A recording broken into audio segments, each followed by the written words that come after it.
Hey, okay, so I just wanted to give a quick recap. So, if you've been following, you know that if you are going through a breakup, this is what you're going to want to do. First, you're going to want to learn and understand your attachment style. Take a quiz. I suggest going to Thais Gibson's website. I'll link that down below. Take a few different quizzes, and I suggest you watch her content.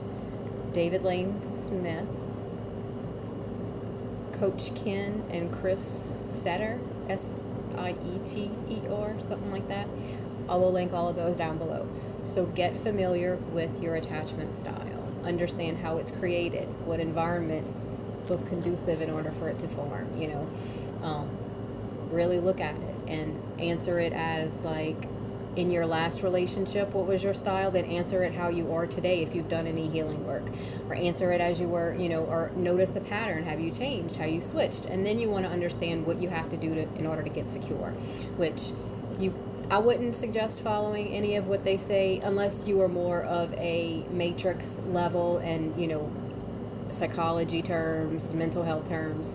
But if you want to face it, what you're going to want to do is you're going to use that person as a mirror.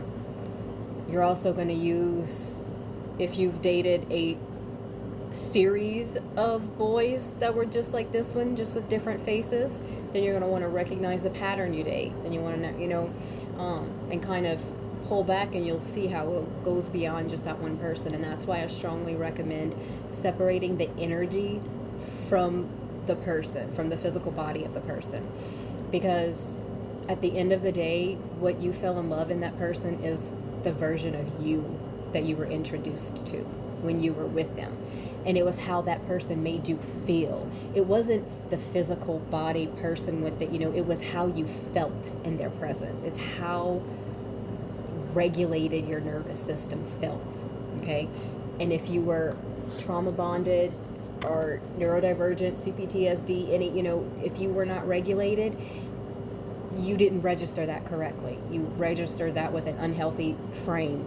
So that's why it's important that we do all this internal work so we can change the things that happen, which 90+% of our behaviors are done with things that we don't even think of in the subconscious. That's just a reflex.